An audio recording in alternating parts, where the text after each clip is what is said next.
प्रेग्नन्सीमध्ये येणाऱ्या वेगवेगळ्या प्रॉब्लेमसाठी मी तुम्हाला एक रामबाण सोल्युशन सांगणार आहे.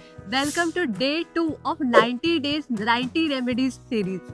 हाय, मी Sayani Kalpesh Vaidya, the fertility and pregnancy yoga expert.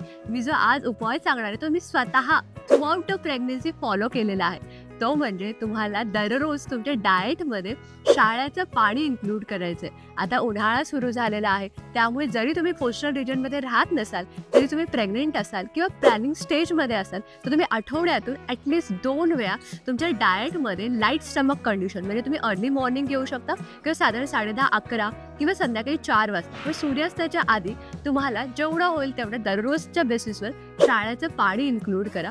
त्यामुळे आपल्या शरीरातली अमनॉटिक फ्लुइडची जी लेवल आहे ती व्यवस्थित राहते, बाळाला प्रॉपर ब्लड सप्लाय मिळतो, अंगावरची सूज कमी व्हायला मदत होते.